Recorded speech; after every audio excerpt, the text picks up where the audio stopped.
Hi, welcome to this episode of Globalization, Global Brands and Branding. At the end of the last episode, we concluded that Indian consumers have continued to prefer global brands over Indian brands in almost every product category, especially those ones that require technology, engineering skills, etc. And they do so because of their experience with these brands' products, which we call the UX. Now, if this is so obviously true, the question is, why can't Indian brands pull Indian consumers back with superior products? Do Indians not have the talent to do so? Let me answer this question from the perspectives of different people and different sources of knowledge. About 3 years back, Steve Wozniak, one of the co-founders of Apple, had come to India for a conference. And one of the things he said in his address made headlines the next day, and which was that 90% of Indian engineers are unemployable. With due respect to Mr. Wozniak, all human beings are not born equal. 2. This reminds me of Pareto's principle, the 80-20 rule. That 20% of people create 80% of the wealth in a nation. 80% of the results or the output in an organization are created by 20% of its people.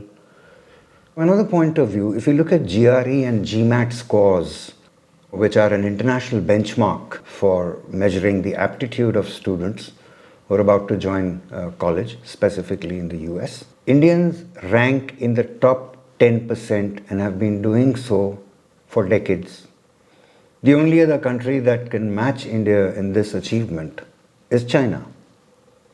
The third point is that this is in agreement with Mr. Wozniak, which is that very high GRE or GMAT scores or the college degrees that they lead to are only indicators of the graduate's potential to create results, be it creating powerful brands for large organizations, if you're in business, or in creating superior public infrastructure and systems in case you're in government. Now, I'm sure the likes of Sundar Pichai and Satya Nadella must have scored extremely highly on the GRE and GMAT exams and done well in university, both in India and abroad as well.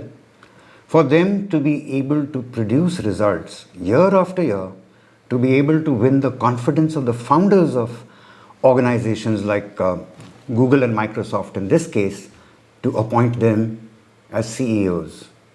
But there are more such Indians, born and educated in India, left for foreign shores, and they today head organizations not just in the technology sector, but in several others as well, and are today CEOs of some of the most powerful, largest, profitable corporations in the world, which have helped, in turn, create some of the most powerful brands in the world.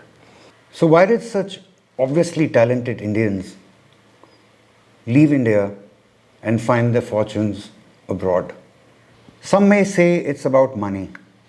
Partly true. For example, Apple pays an average salary of about $130,000 to $140,000 per annum to its employees. But money is only half the story. In my experience as a consultant working in India and abroad for corporations of different sorts, I suspect the reason is culture, more specifically organizational culture. To explain what culture means in the context of this episode, allow me to use a metaphor.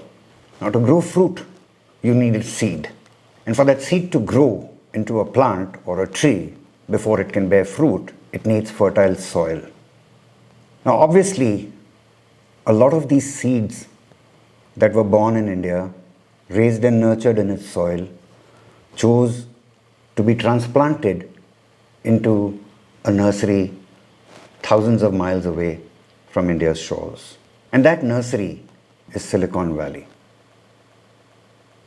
The United States of America today is home to over 50 of the 100 most powerful brands in the world, and remains, despite challenges by China, the most prosperous nation in the world and the one whose citizens enjoy possibly the best quality of life in the world.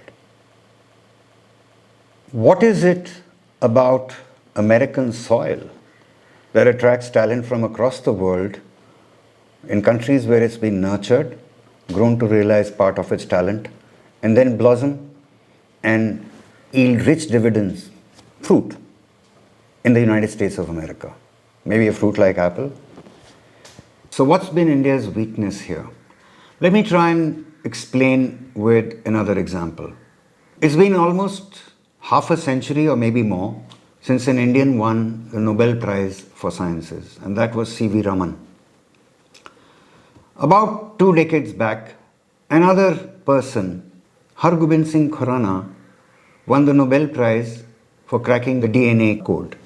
Indians were very happy. He was invited to India, where he addressed several functions in his honor.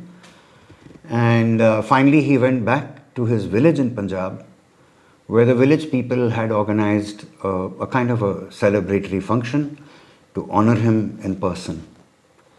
And the person who organized it said, "We're all so proud that an Indian had won the Nobel Prize in Science." And when his turn came to speak, Dr. Hargobind Khurana said, "I was born an Indian, I was educated in India, I started working as a scientist in India. But the Nobel Prize has been won by an American because I became an American after I migrated from India." He's reported to have said that the reason he left one of the Government of India laboratories where he was employed as a scientist was that for every facility he needed to conduct his experiments, his research, he had to beg and plead to be able to get the equipment or the facilities he needed in order to progress his research. Whereas, when he migrated to America, all he was asked was, "What do you think you need to be able to complete your research and earn your thesis?" He put down his list, and the job of the university where he was to get the funds organized for him and make sure that money was never a constraint for him to achieve his goals. Now imagine how many other scientists, maybe they weren't Nobel Prize winners, but were brilliant in their own right, in their own fields, would we have lost to this phenomena? Had these people not migrated abroad? Perhaps it's possible that this greatest pandemic that humankind has ever seen, COVID-19, an Indian scientist could have discovered a vaccine or a cure for it well before anybody else in the world. Let me leave you with that thought. If you like this episode, please do hit the like and subscribe button, share it with people who you think may be interested in it, and ring the notification bell in case you want to be informed about the next episode when it comes up on air. Finally, don't forget to put your comments and suggestions in the section below.